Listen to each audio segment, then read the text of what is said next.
এবার আমার আল্লাহ নবী বিশ্ব নবী রাহমাতুল লিল আলামিন আব্দুল্লাহ আনসারীকে বলতেছেন, ও আব্দুল্লাহ আনসারী, যাও, কিছু কাপড় তুমি পরিধান করবে, কিছু কাপড় তোমার স্ত্রী পরিধান করবে, আর কাপড়ের জন্য নামাজে এরকম শেষ করে বাড়িতে চলে যেতে হবে না, চলো তোমাকে বাড়িতে দিয়ে আসি।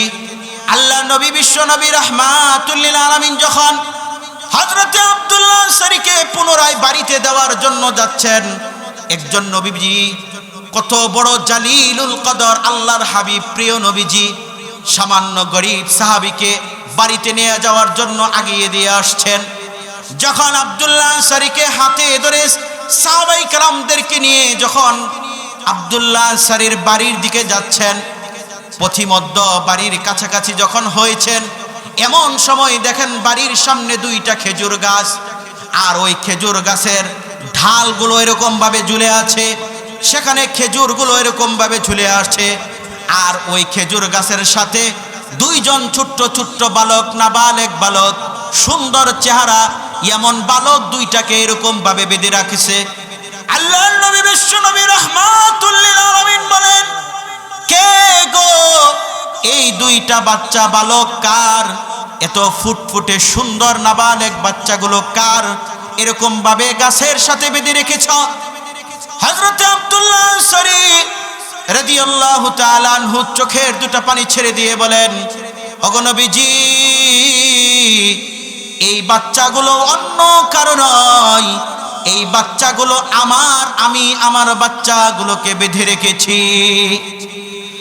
আল্লাহর নবী বিশ্ব নবী রাহমাতুল লিল আলামিন বলেন, কি কারণে বেঁধে রেখেছো বাচ্চাগুলোকে?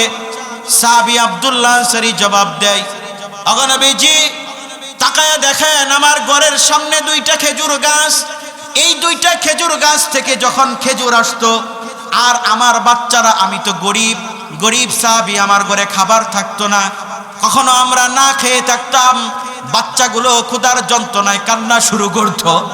ওগো নবীজি, এই বাচ্চাগুলো যখন ওই খেজুরের ডাল থেকে দু একটা যখন খেজুর খাইতো, ওই মদিনার ইহুদির গাছ ছিল এই দুইটা, আর ওই ইহুদি খেজুর খাওয়া দেখে আমাদের বাচ্চার মুখ থেকে খেজুরগুলা বের করে নিত। ওগো নবীজি, আমি যখন এই দৃশ্য দেখতাম, আমি তখন সহ্য করতে পারতাম না, আমার সামনে আমার বাচ্চার মুখ থেকে খেজুরগুলো বের করে নিত। ওগো নবীজি, এজন্য তাদেরকে আমি গাছের সাথে বেঁধে রেখেছি, এবং আরেকটি কারণে বেঁধে রেখেছি, আমার ঘরের সামনে ইহুদির খেজুরের বাগান, খেজুরের গাছ, সেখান থেকে খেজুর খাবে, ইহুদির গাছের খেজুর খাবে, না জানি আমার বাচ্চাটা পরে ইহুদি হয়ে যায়, এজন্য আমি আমার বাচ্চাগুলোকে খেজুর খাইতে দেই নাই। ক্ষুধার যন্ত্রণায় ছটফট ছটফট করতেছে, আমি এক ফোঁটা পানি না দিয়া তাদেরকে খেজুর গাছের সাথে বেঁধে রেখেছি। আকিমুস সালাতা ওয়া আতুজ যাকাতা وآتوا الزكاة واركعوا مع الراكعين। আমার আল্লাহ রব্বুল আলামিন বলেন, ওয়া আকিমুস সালাতা ওয়া আতুজ যাকাতা ওয়ারকাউ মা'আর রাকিঈন। তোমরা নামাজকে প্রতিষ্ঠা করো, নামাজ আদায় করো সময় মতো, এবং তোমরা যাদের নেশাব পরিমাণ মাল হয়েছে, নেশাব যাদের রয়েছে, যাদের নেশাব পরিমাণ মাল ঘরে রয়েছে, তোমরা নেশাবের উপযুক্ত হলে তোমরা যাকাত আদায় করো। ওয়ারকাউ মা'আর রাকিঈন, তাফসীরে জালালাইনের ভাষায় ওয়ারকাউ মা'আর রাকিঈন এর ব্যাখ্যা হলো সল্লু মা'আল মুসাল্লিন, অর্থাৎ শাব্দিক তর্জমা হলো ওয়ারকাউ মা'আর রাকিঈন, যারা রুকু করে তাদের সাথে তোমরা রুকু করো, আর তাফসীরের ভাষায় হলো যারা নামাজ আদায় করে তাদের সাথে তোমরা নামাজ আদায় করো। চিৎকার মেরে বলি সুবহানাল্লাহ। তাহলে আল্লাহ রাব্বুল আলামিন বলেন, তোমরা সময় হলেই তোমরা নামাজ আদায় করো, না বন্ড পীরদের মতো এক ওয়াক্ত নামাজ পড়লে চলবে আর লাগবে না। এটি কিছু বন্ড পীরেরা আছে না নাই? আপনাদের এলাকা নাই মনে হয়, আমাদের এলাকায় আছে, সব জায়গায় আছে। কিছু বন্ডভীর আছে, হুজুর একবার নামাজ পড়লেই জীবন হয়ে যায়, আর নামাজ পড়া লাগে না। বলেন না নাউজুবিল্লাহ, আরো জোরে বলে চিৎকার করে নাউজুবিল্লাহ। তাহলে সম্মানিত হাজিরিন আমার ভাইয়েরা যারা দাঁড়িয়ে আছে, মেহরবানি করে আদব অর্থে বসে পড়ি, সৌন্দর্যটাকে আমরা মণ্ডিত করি। এই যুবক ভাই আসো না, মোটরসাইকেলের মধ্যে ডেলাইন দেখা রয়েছে, আয়ো না ভাই, এই তো মাশাআল্লাহ আলহামদুলিল্লাহ, জি চলে আস। তাহলে সম্মানিত হাজিরিন আমার আল্লাহ রাব্বুল আলামিন বলেন ওয়ারকাউ ওয়া আকিমুস সালাতা ওয়া আতুজ যাকাতা ওয়ারকাউ মা'আর রাকিঈন, তোমরা নামাজকে প্রতিষ্ঠা করো, নামাজ আদায় করো এবং যাকাত প্রদান করো এবং রুকুকারীদের সাথে তোমরা রুকু করো, অর্থাৎ যারা নামাজ আদায় করে তাদের সাথে তোমরা নামাজ আদায় করো। এখন প্রশ্ন হলো ৯২ মুসলমানের দেশে আমরা যখন মসজিদে সালাত আদায় করা হয়, মুসল্লিরা যখন নামাজ আদায় করে, ইমাম সাহেব যখন নামাজ জন্য দণ্ডায়মান হয়, এমন সময় আমাদের অনেক জায়গায় দেখা যায় বড় বড় সিনেমা ছেড়ে মানুষদেরকে নিয়ে নাট্য তামাশা নৃত্য এইগুলো দেখে, এটা আমাদের সমাজের ভিতরে আসে না নাই? এটা একটা চরম ব্যাধি, যেটাকে বলা হয় রোগ। আজান হয়েছে, মুয়াজ্জিন ডাকতেছে আল্লাহু আকবার, আল্লাহু আকবার, আল্লাহ সবচেয়ে বড়, আল্লাহ সবচেয়ে বড়, হাইয়া আলাস সালাহ, হাইয়া আলাল ফালাহ, নামাজের দিকে আসো, কল্যাণের দিকে আসো। কিন্তু সে কল্যাণের দিকেও আসে না, নামাজের দিকেও আসে না। এরকম ভাবে চাষটলের মাঝে বিভিন্ন দোকানে ২৬ ইঞ্চি, ৩২ ইঞ্চি, ৩৮ ইঞ্চি, ৪০ ইঞ্চি মনিটর লাগায়া, নাচ গান লাগায়া চা বিক্রির থালে মুসলমানদের ইমানকে হরণ করতেছে, এমন আসে না নাই?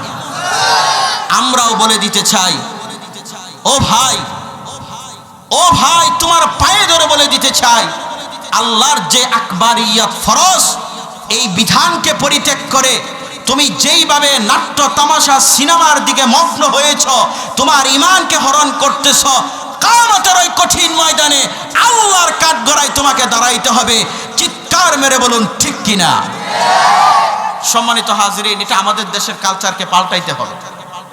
এই কালচারটা এখন বিরাট ব্যাপক আকারে ছড়ায় গেছে, অথচ ২টা-৩টা করে থাকে, ওই যে আরো বেশি জানে, আপনারা আরো বেশি জানেন।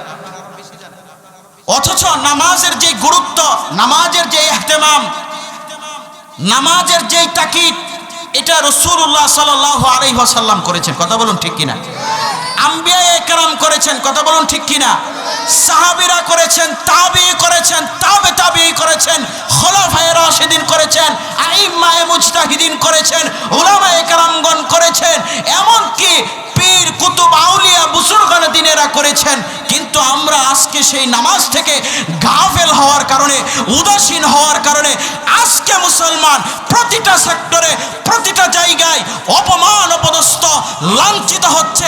এর কারণ হচ্ছে আল্লাহর বিধানকে পরিত্যাগ করার কারণে আজকে এমন অপমান, অপদস্থ হচ্ছে। কথা বলুন ঠিক কিনা? কিন্তু সাহাবায়ে কেরাম এটা করেছিল। সাহাবায়ে কেরাম নামাজের ইহতিমাম করেছে। কেমন ইহতিমাম করেছে? এই ঘটনা বলেই শেষ করে দেব, এই ঘটনাটা বলেই শেষ করব, আপনারা মনোযোগ দিয়ে শুনবেন তো। আল্লাহর নবীর একজন সাহাবী ছিলেন। এই ছোট বাচ্চারা উঠা বসা করবে না, কেউ চুপ করে বসবে, কথা শুনবা। আল্লাহর নবীর একজন সাহাবী ছিলেন, যার নাম ছিলেন হযরতে আব্দুল্লাহ আনসারী রাদিয়াল্লাহু তাআলা আনহু। হযরতে আব্দুল্লাহ আনসারী রাদিয়াল্লাহু তাআলা আনহু ইয়েতিম ছিলেন, গরীব ছিলেন, ঘরে খাবার, বস্ত্র, পোশাক এগুলো ছিলেন না। কিন্তু ইমানের তেজ, ইমানের পাওয়ার ছিল অনেক বেশি। কন্যা সুবহানাল্লাহ। কিন্তু ওনার একটা দোষ ছিল, নামাজ শেষ করে মসজিদে নববী থেকে বের হয়ে সালাম ফেরানির সাথে সাথে উনি বাসায় চলে আসতেন। সাহাবায়ে কেরাম বিষয়টা লক্ষ্য করলেন, এত বড় একজন সাহাবী, নামাজ শেষ করতে দেরি হয়, নামাজ শেষ করে বাড়িতে যাইতে তার দেরি হয় না। সাহাবায়ে কেরাম চিন্তায় পড়ে গেলেন, হাই হাই, এটা কেমন কথা।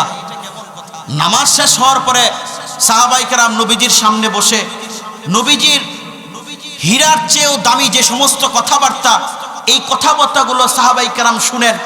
কিন্তু আব্দুল্লাহ আনসারীকে দেখি নামাজ শেষ করতে দেরি হয়, বাড়িতে যাইতে তার দেরি হয় না।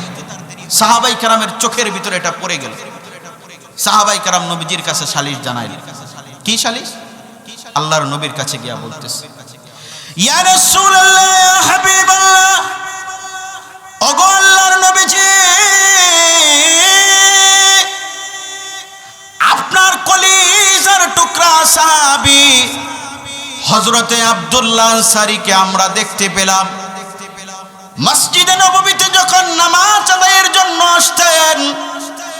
নামাজটা কোন রকম যখন শেষ হইতো, নামাজ শেষ হইতে দেরি হইতো, কিন্তু শেষ হওয়ার সাথে সাথে উনি বাড়িতে যাইতে 1 মিনিট দেরি করতেন না।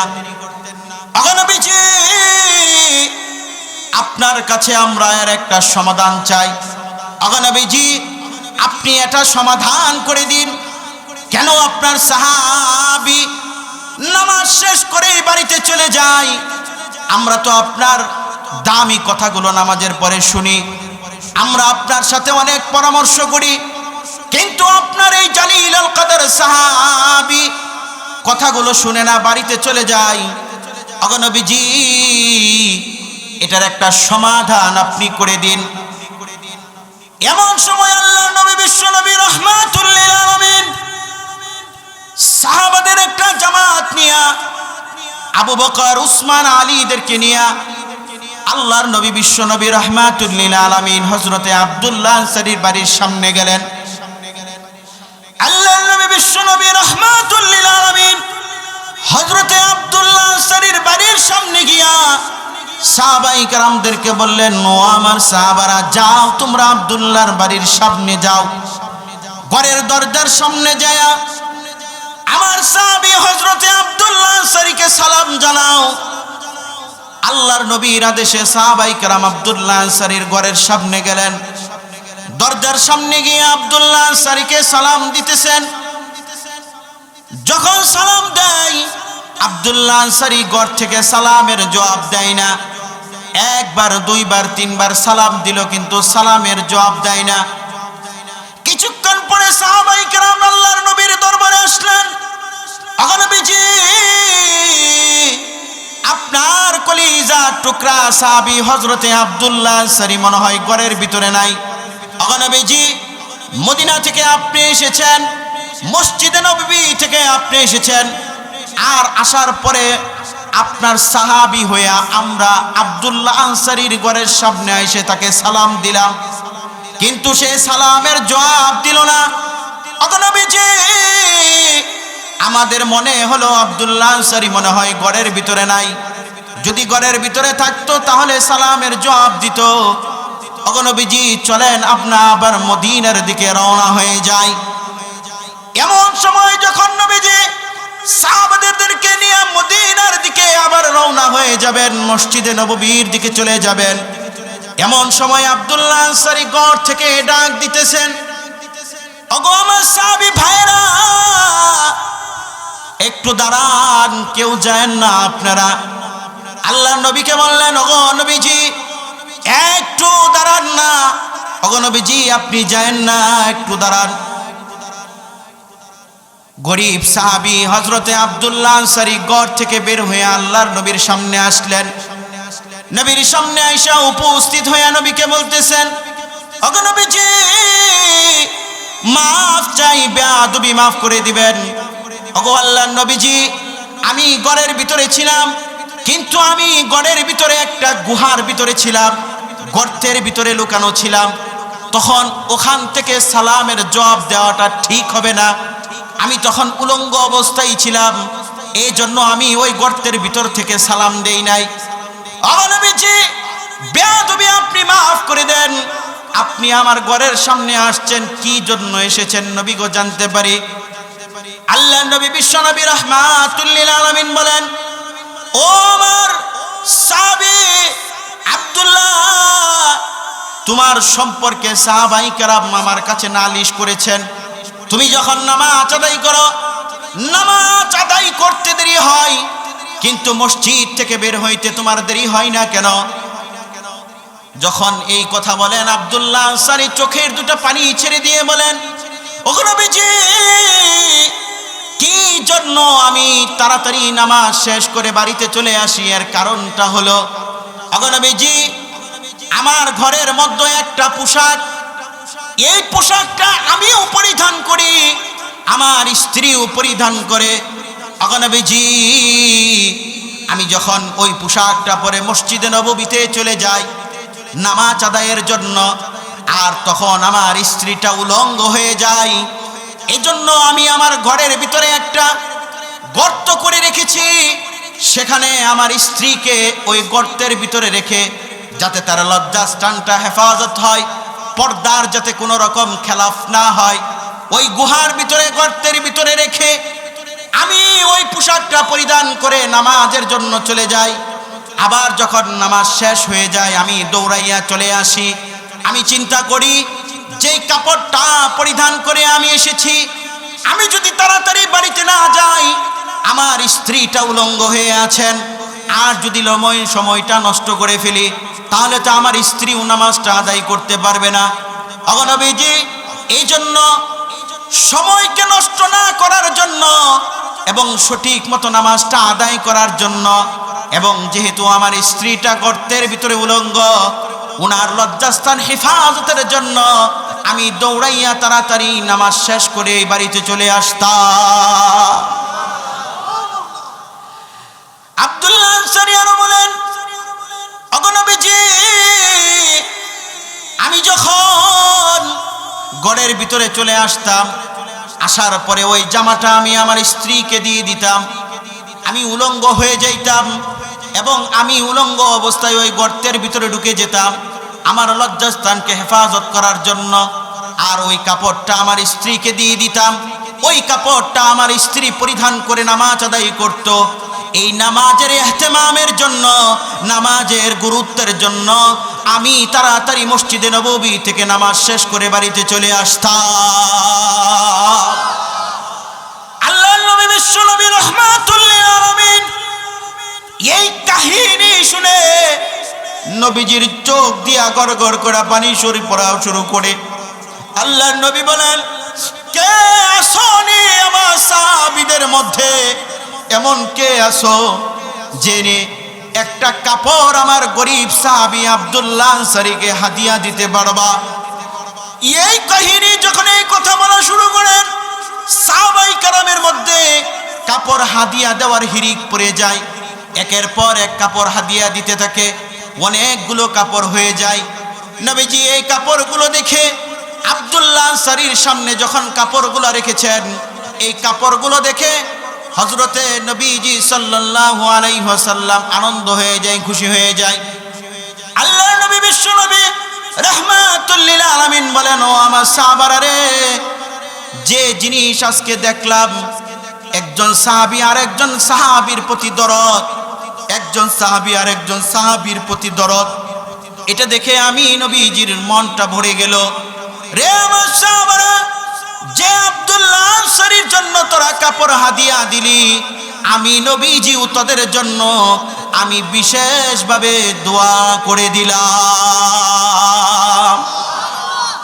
আল্লাহর নবী বিশ্ব নবী রাহমাতুল লিল আলামিন কাপড়গুলো যখন সাহাবায়ে কেরাম হাদিয়া দেওয়া শেষ হলো, আল্লাহর নবীজি আব্দুল্লাহ আনসারীর হাত তুলে ধরলেন, ধরে বললেন, ও আব্দুল্লাহ আনসারী, চলো না তোমাকে মসজিদে নববীর দিকে নিয়ে যাই। আল্লাহ নবী আব্দুল্লাহ আনসারীকে মসজিদে নববীর দিকে নিয়ে গেলেন।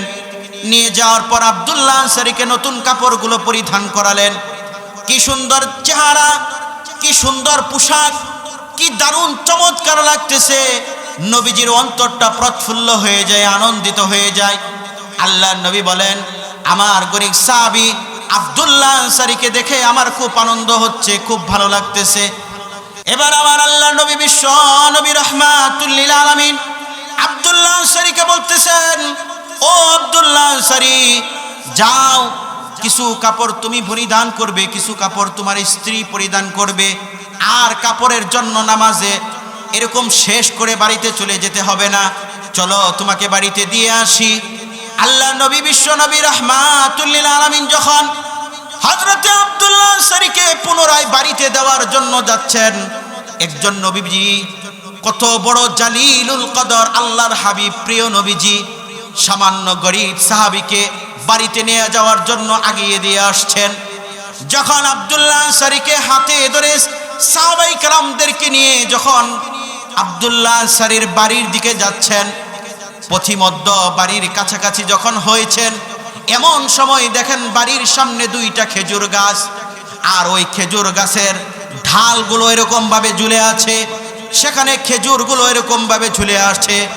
আর ওই খেজুর গাছের সাথে দুইজন ছোট্ট ছোট্ট বালক, নাবালেগ বালক, সুন্দর চেহারা এমন বালক দুইটাকে এরকম ভাবে বেঁধে রাখছে। আল্লাহর নবী বিশ্ব নবী রাহমাতুল লিল আলামিন বলেন, কে গো এই দুইটা বাচ্চা বালক কার? এত ফুটফুটে সুন্দর নাবালেগ বাচ্চাগুলো কার? এরকম ভাবে গাছের সাথে বেঁধে রেখেছ? হযরত আব্দুল্লাহ আনসারী রাদিয়াল্লাহু তাআলা আনহু চোখের দুটো পানি ছেড়ে দিয়ে বলেন, ওগো নবীজি, এই বাচ্চাগুলো অন্য কারো নয়, এই বাচ্চাগুলো আমি আমার বাচ্চাগুলোকে বেঁধে রেখেছি। আল্লাহর নবী বিশ্ব নবী রাহমাতুল লিল আলামিন বলেন, কি কারণে বেঁধে রেখেছো বাচ্চাগুলোকে? সাহাবী আব্দুল্লাহ আনসারী জবাব দেয়, ওগো নবীজি, তাকায়া দেখেন আমার ঘরের সামনে দুইটা খেজুর গাছ, এই দুইটা খেজুর গাছ থেকে যখন খেজুর আসতো, আর আমার বাচ্চারা, আমি তো গরিব সাহাবী, আমার ঘরে খাবার থাকতো না, কখনো আমরা না খেয়ে থাকতাম, বাচ্চাগুলো ক্ষুধার যন্ত্রণায় কান্না শুরু করতো। ওগো নবীজি, এই বাচ্চাগুলো যখন ওই খেজুরের ডাল থেকে দু একটা যখন খেজুর খাইতো, ওই মদিনার ইহুদির গাছ ছিল এই দুইটা, আর ওই ইহুদি খেজুর খাওয়া দেখে আমাদের বাচ্চার মুখ থেকে খেজুরগুলা বের করে নিত। ওগো নবীজি, আমি যখন এই দৃশ্য দেখতাম, আমি তখন সহ্য করতে পারতাম না, আমার সামনে আমার বাচ্চার মুখ থেকে খেজুরগুলো বের করে নিত।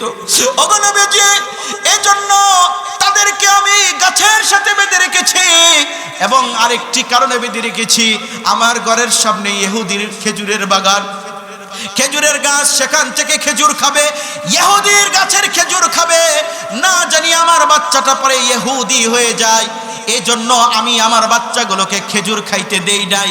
ক্ষুধার যন্ত্রণায় চটপট করতেছে, আমি এক ফোঁটা পানি না দিয়া তাদেরকে খেজুর গাছের সাথে বেঁধে রেখেছি।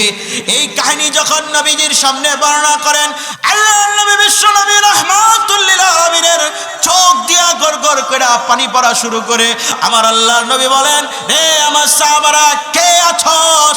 আমার এই প্রিয় সাহাবী, গরিব সাহাবী হযরতে আব্দুল্লাহ আনসারীর জন্য এই দুইটা খেজুর গাছ কিনে দিয়ে হাদিয়া দিতে পারবে? এমন সময় একজন সাহাবী দাঁড়ায় গেছেন, যার নাম ছিলেন হযরতে উসমান গনি রাদিয়াল্লাহু তাআলা আনহু। হযরতে উসমান গনি রাদিয়াল্লাহু তাআলা আনহু ধনী ব্যক্তি ছিলেন।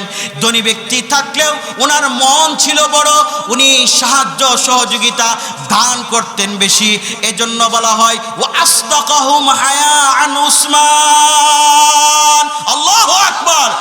হযরতে উসমান রাদিয়াল্লাহু তাআলা আনহু বলেন, ওগো নবীজি, আমি আমার কলিজার টুকরা ভাই আব্দুল্লাহ আনসারীকে এই দুইটা খেজুর গাছ কিনে আমি হাদিয়া দিতে চাই। আল্লাহর নবী বলেন, ওগো উসমান, তুমিও জেনে রেখো, দুইটা খেজুর গাছ যদি তুমি কিনে হাদিয়া দিতে পারো, আমিও নবীজি কথা দিলাম, কিয়ামতের ময়দানে যখন মানুষগুলো দৌড়াইতে থাকবে, আমি বিশ্ব নবীজিও তোমাকে সুপারিশ করে জান্নাতে আমি নিজে নিয়ে চলে যাব। আল্লাহর নবী বিশ্ব নবী রাহমাতুল লিল আলামিন বলেন, উসমান, তোমাকে জান্নাতে নিয়ে যাওয়ার জন্য সার্টিফিকেট আমি নবীজি দিয়ে দিলাম, আমি তোমাকে জান্নাতে নিয়ে যাব। দাও। গরিব সাহাবী তোমার বন্ধু আব্দুল্লাহ আনসারীর সন্তানদের দিকে তাকায়া, দুইটা মাসুম বাচ্চার দিকে তাকায়া দুইটা খেজুর গাছ তুমি কিনে দাও। এমন সময় উসমান রাদিয়াল্লাহু তাআলা আনহু জিজ্ঞাসা করলেন, ও আমার ভাই আব্দুল্লাহ আনসারী, খেজুর দুইটা গাছের মালিক কে? আব্দুল্লাহ আনসারী বলেন, এই দুইটা খেজুর গাছের মালিক হলো ওই পাশের বাড়ির ইহুদি। চলো যাও, আমাকে নিয়ে যাও ইহুদির কাছে। ইহুদির কাছে যাওয়ার পরে বলতেছে, ভাই আব্দুল্লাহ আনসারীর বাড়ির সামনে যেই দুইটা খেজুর গাছ, এই দুইটা খেজুর গাছ তুমি বিক্রি করে দাও আমার কাছে, বিনিময়ে তুমি যে কয়টা খেজুর গাছ চাইবে আমি তোমাকে সেই কয়টাই খেজুর গাছ দিয়ে দিব। ইহুদি বলে, হে উসমান, আমি দুইটা খেজুর গাছ তোমার কাছে বিক্রি করতে পারি, কিন্তু বিনিময়ে আমাকে একটা খেজুর গাছের পরিবর্তিতে 70টা খেজুর গাছ দিতে হবে। যখন এই কথা বলেন, উসমান রাদিয়াল্লাহু তাআলা আনহু বলেন, ও ইহুদি ভাই, জেনে রাখো, একটা খেজুর গাছের জন্য 70টা কেন, তুমি যদি একটা খেজুর গাছের বিনিময়ে যদি 100 খেজুর গাছও চাইতা, আমি উসমান 1 মিনিটের জন্য না করতাম না। ওসমান রাদিয়াল্লাহু তাআলা আনহু সাথে সাথে বলেন, ও আমার ভাই ইহুদি, দাও খেজুর গাছ দুইটা আমাদেরকে দিয়ে দাও, বিনিময়ে তোমাকে 140টি খেজুর গাছ তোমাকে দিয়ে দিলাম। যাও, ওই পাশের বাগানে আমার খেজুরের বাগান আছে, সেখানে যাও, গুনে গুনে তোমার যে কয়টা খেজুর গাছ পছন্দ হয় তার মধ্য থেকে 140টা খেজুর গাছ তুমি নিয়ে নাও, কিন্তু বিনিময়ে এই দুইটা খেজুর গাছ দিয়ে দাও। আমি আমার ভাতিজার জন্য, আমি আমার কলিজার টুকরা বন্ধু ভাই সাহাবী আব্দুল্লাহ আনসারীর জন্য, তার সন্তানদের জন্য এই দুইটা খেজুর গাছ আমি হাদিয়া দিতে চাই। এমন সময় উসমান রাদিয়াল্লাহু তাআলা আনহু দুইটা খেজুর গাছ 140টার বিনিময়ে ক্রয় করে আব্দুল্লাহ আনসারীকে দিয়ে দিলেন। আব্দুল্লাহ আনসারীকে বললেন, ও আমার ভাই আব্দুল্লাহ আনসারী, নাও, এখন থেকে আর কষ্ট করতে হবে না, এখন থেকে আর ক্ষুধার যন্ত্রণায় কাতরাইতে হবে না, এখন থেকে আর বাচ্চাগুলোকে এরকম ভাবে গাছের সাথে বেঁধে রাখা লাগবে না, নাও, দুইটা খেজুর গাছ তোমাকে হাদিয়া দিয়া দিলাম, যতদিন তুমি বেঁচে থাকবা ওই খেজুর গাছ থেকে তুমি খেজুর খাইবা, খেজুর বিক্রি করবা, তুমি মৃত্যুবরণ করলেও তোমার বংশরা এই খেজুর গাছ থেকে খেজুর খাবে এবং এই খেজুরগুলো বিক্রি করবে। কারণ যেই খেজুর গাছে আল্লাহ নবী বিশ্ব নবী রাহমাতুল লিল আলামিনের হাত মোবারক স্পর্শ হয়েছে, ওই খেজুর গাছের মধ্যেই খেজুর ধরবে, বরকত হবে। সুতরাং তুমিও খাইবা, তোমার বংশধরেরাও খাবে এবং এগুলো বিক্রি করবে, তোমাদের জীবিকা নির্বাহ করবে। এ ছিল হযরতে সাহাবায়ে কেরামের প্রতি উসমান রাদিয়াল্লাহু তাআলা আনহুর একটা কৃপা, ভালোবাসা।